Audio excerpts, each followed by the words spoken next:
Ce journal vous est offert par le FPI, Fonds des promotions de l'industrie, votre partenaire privilégié pour la réussite de vos projets.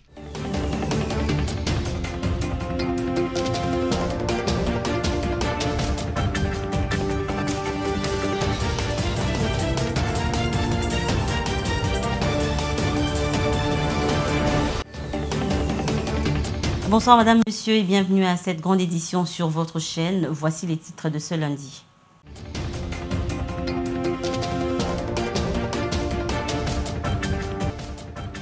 Il y a bel et bien eu rentrée scolaire pour l'année 2023-2024 dans toute l'étendue du territoire national. Une équipe de la rédaction était sur terrain et le ministre Tony Mwaba l'a lancé. Ce matin, le thème choisi vous sera communiqué dans ce journal. Le 4 septembre chaque année est célébrée la Journée internationale de la santé sexuelle. Vous suivrez dans ce journal les réponses d'un sexologue quant à ce. Et enfin au Gabon, Brice Oligui Nguema a pris officiellement ses fonctions en tant que président de la transition et c'était devant la Cour constitutionnelle ainsi que le peuple gabonais. Voilà tout pour les titres. Encore une fois, bonsoir et bienvenue si vous nous rejoignez. Le président de la République, Félix Tshisekedi, a inauguré le week-end dernier la zone économique spéciale de Maluku, la première usine de fabrication des carreaux et faïences estampillées dans Made in Congo, marquant un tournant historique pour l'industrie congolaise et l'emploi local. Roger Matadi pour plus de détails. Dans le cadre des efforts du président de la République de créer des emplois pour lutter contre les chômages, Félix Tshisekedi a procédé au lancement de la première usine de production des carreaux et faïences Made in Congo, susceptible d'approvisionner la capitale congolaise et ses environs. La cérémonie s'est déroulée dans les enceintes de la zone économique spéciale pilote de Maluku où est installée l'usine de l'entreprise chinoise Saphir Céramique spécialisée dans la fabrication des carreaux. Dans son allocution, le directeur général de l'agence de la zone économique spéciale a indiqué que 6000 emplois sont créés par cette entreprise avec un capital d'investissement de plus de 100 millions de dollars. Le but de cette production est de réduire la facture de l'importation avec le souhait d'exporter la production supplémentaire. Il faut noter qu'avec une superficie totale de 880 hectares, la zone économique spéciale de Maluku se développe sur 244 hectares pour cette première partie du projet. Elle compte 6 entreprises agréées pour la production. Et prenons cette information en dehors de nos frontières, plus précisément au Gabon. Le nouvel homme fort de Libreville, le général Brice Oligui Nguema, a prêté serment ce lundi 4 septembre 2023 devant la Cour constitutionnelle et a pris officiellement ses fonctions comme président de la transition. Yves Maël. La main gauche sur la charte de la transition et la droite en l'air aux côtés du drapeau gabonais. Je jure devant Dieu et le peuple gabonais, de préserver en toute fidélité le régime républicain, de respecter et de faire respecter la charte de la transition et la loi, de remplir mes fonctions dans l'intégrité supérieure du peuple, de préserver les acquis de la démocratie, l'indépendance de la patrie, et l'intégrité du territoire national. C'est en ces mots de prestation de serment que le général de brigade Brice Oligui Nguema a officiellement pris ses fonctions de président du comité pour la transition et la restauration des institutions, président de la transition à la tête de la République du Gabon ce lundi 4 septembre devant la Cour constitutionnelle en présence de représentants des organisations internationales, des généraux et de la population au palais présidentiel, conformément à l'article 39 alinéa 2 de la charte de la transition, 5 jours après le prétendu coup d'État. Dans sa première prise de parole comme président de la transition, Oligui Nguema a promis 2 élections libres et transparentes après cette transition initiée sans violence et effusion du sang, rien que pour la liberté du peuple gabonais, après plus de 50 ans d'emprise par la famille Bongo. Amnistier les prisonniers d'opinion.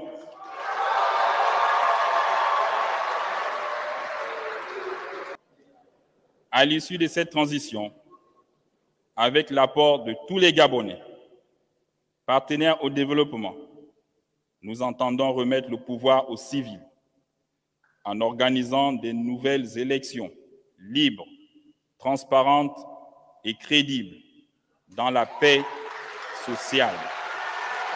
Bien que le monde parle d'un coup d'État, mais pour le peuple gabonais venu assister à cette prestation de serment, ce n'est pas un coup d'État, mais plutôt une délivrance.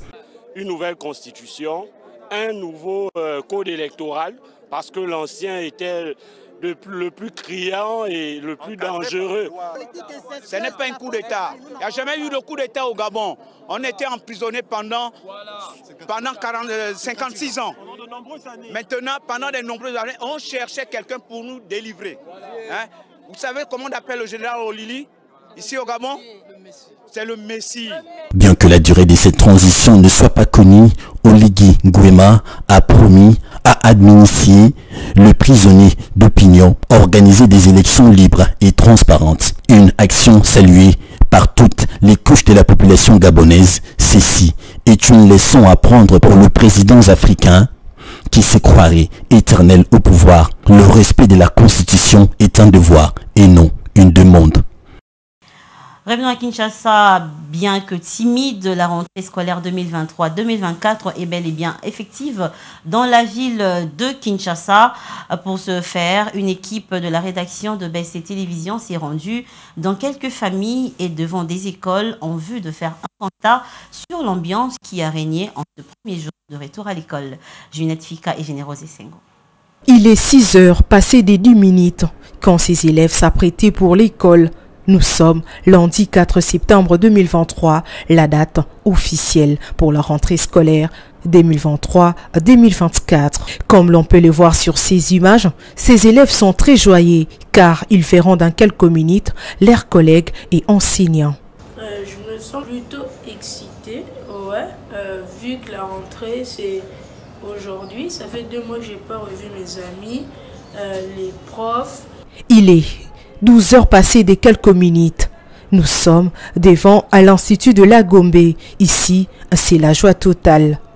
Les élèves s'écalinent à la sortie et se rencontrent les histoires de vacances. Au micro de BC Télévision, ces élèves n'ont pas manqué les mots pour exprimer leur joie de se rencontrer à nouveau.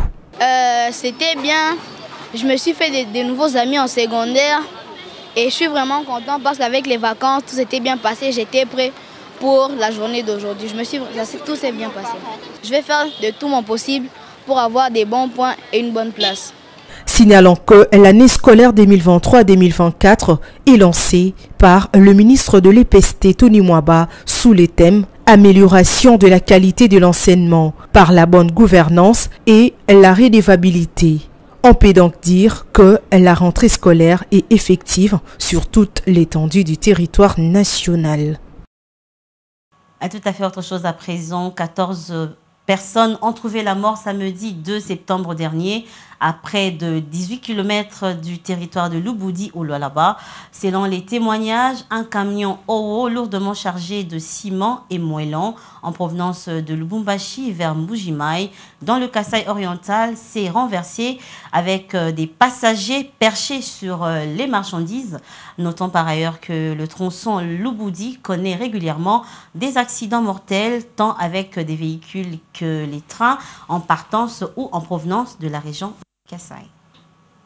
Oh là là, bah oui, mais également à Goma, où quelques jours après la manifestation anti-MONUSCO, le gouvernement congolais annonce l'arrestation des quelques hauts gradés de l'armée. Et cette annonce a été faite par le comité interministériel constitué du vice-premier ministre, ministre de l'Intérieur, de la Défense et du ministre des Droits humains. Le procès pour les initiateurs de cette marche a débuté ce lundi 4 septembre 2023. On écoute le ministre de l'Intérieur dans cet extrait choisi par Yves Maélé. Lundi à 2h30, à l'issue des auditions, nous avons auditionné tous les responsables militaires, sécuritaires de la ville.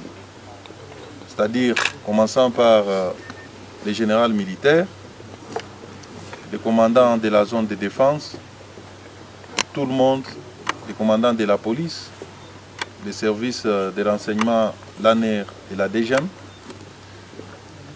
À l'issue donc de ces auditions et sur instruction du commandant suprême, je vais vous annoncer que quelques responsables militaires ont été immédiatement déférés devant l'auditorat. Il s'agit du commandant de la brigade de la garde républicaine et des commandants régiments. Ils sont placés en détention et un procès sera organisé dans les heures qui viennent pour que les responsabilités soient établies. C'est ici l'occasion pour nous d'en appeler au calme. Nous demandons à la population de rester calme, de faire confiance dans les gouvernements et de faire confiance à notre justice qui va bientôt se prononcer. Nous demandons également à chaque famille qui aura constaté la disparition de l'un de ses membres de se signaler auprès de l'auditorat supérieur avec possibilité de se constituer partie civile dans le procès qui va être organisé. Voilà, chers amis de la presse, l'annonce que nous pouvons vous faire ce soir. Nous sommes encore là. Nous allons continuer pendant la journée à recevoir les membres de la société civile et toutes les autres personnalités qui pourront solliciter de nous rencontrer. Je vais l'annoncer au sommaire que la Journée internationale de la santé sexuelle est célébrée le 4 septembre de chaque année dans le but de prôner le droit de chaque personne au bien-être sexuel tout au long de la vie, de l'adolescence à la vieillesse. L'accès à la santé sexuelle est important et nécessaire. C'est quoi la santé sexuelle? Comment se protéger contre la sexualité précoce et quelles sont les conséquences de la masturbation? Le sexologue Dr Jean Lumbala Walumbala répond au micro de Roger Matadi et Généros Essengo. Alors la santé sexuelle, c'est comme tous les autres aspects de la santé. Donc on a la santé physique. Donc la santé physique, ça consiste à être en bonne santé, avoir une bonne hygiène de vie, bien manger, bien dormir et tout ça. La santé mentale, c'est la même chose. Et la santé sexuelle également, c'est une façon de prendre soin de soi pour être en bonne santé sexuelle. Être en bonne santé sexuelle, c'est d'abord être en bonne santé physique. Parce que la plupart des troubles sexuels viennent en majorité parce qu'on n'est pas en bonne santé physique et surtout parce qu'on n'est pas en bonne santé psychologique. Ouais, donc ça veut dire la gestion du stress par exemple. Quand je suis quelqu'un de stressé, quand je n'ai pas une bonne hygiène de vie, j'aurai des problèmes sexuels. Donc c'est là que je vais mettre à mal ma santé sexuelle. La sexualité précoce, comment se protéger? Pour moi, je vais dire, il y a sexualité précoce là où il y a silence sur la sexualité. Ouais, donc pour moi, là où il y a plus de sexualité précoce, c'est là où il y a moins d'échanges autour de la sexualité. On doit oser parler sexualité, parce que quand vous dites précoce, j'imagine, c'est par rapport aux jeunes enfants. Et donc, on doit parler sexualité avec eux. Parler sexualité avec eux, ça ne veut pas dire leur parler à notre entendement avec nous, avec la façon dont nous, on comprend la sexualité. Mais partir avec leurs mots, partir avec leurs questionnements et répondre à leurs questionnements de manière ouverte. Quand on sait, on ne dérape pas. Et c'est comme ça qu'on va éviter la sexualité précoce. Alors, il n'y a pas... La masturbation, pour moi je parle en tant que sexologue, la masturbation, c'est le seul moyen qu'on a de découvrir son corps. Vous voyez, donc, c'est souvent une rencontre accidentelle. Vous voyez, on se touche, on découvre qu'en se touchant, par exemple, quand on se lave, on voit que ça fait telle ou telle réaction. Donc, c'est d'abord, ça part d'une découverte fortuite. Et puis après, quand on a découvert que ça fait plaisir, on se rend compte que, tiens, notre corps, non seulement il fait plaisir au regard des autres, mais le toucher que moi je peux avoir peut me procurer du plaisir. Donc c'est une initiation, c'est une pratique. Maintenant, ça s'arrête. Donc c'est quelque chose contre lequel il ne faut pas lutter. Généralement, l'adolescent, quand il a découvert le plaisir qu'il se donne, il cherchera à obtenir ce plaisir-là ailleurs. Donc il n'y a pas de conséquences au niveau de la santé sexuelle, tant de l'homme que de la femme à proprement parler. Triste nouvelle, la presse congolaise en deuil. Le journaliste présentateur à Éduc Télévision et rédacteur en chef de Politico.cd, Stéphie Mukinzi Manza, a tiré sa révérence Mort survenue dimanche 3 septembre 2023 à Orléans, en France, par noyade au lac de Charlette-sur-Loing. En entendant les programmes des obsèques, la chaîne des télévisions BC présente ses condoléances les plus attristées à sa famille biologique et professionnelle. Que son âme repose en paix. Fin de ce journal, mais avant de nous dire au revoir, on prend à présent le rappel des titres.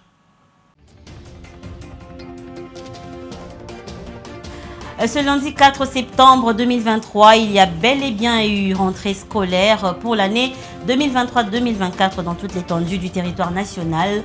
Une équipe de la rédaction était sur terrain, vous l'avez vu dans ce journal, et le ministre Tony Mwaba l'a lancé et a donné le thème de cette année. Le 4 septembre de chaque année est célébrée la journée internationale de la santé sexuelle. Vous avez suivi les réponses du docteur sexologue dans ce journal. Et pour terminer, au Gabon, Brice Oligui Nguema a pris officiellement ses fonctions en tant que président de la transition et c'était devant la Cour constitutionnelle ainsi que tout le peuple gabonais.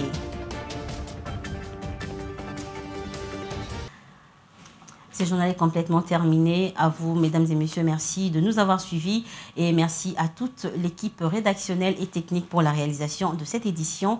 Quant à moi, je vous retrouve vendredi prochain pour une nouvelle édition du journal sur BC Télévision. Mais demain, vous allez retrouver Roger Matadi pour une autre édition du journal sur votre chaîne. Mais dans l'entretemps, restez branchés sur nos programmes car le programme continue sur BC Télévision. À très bientôt.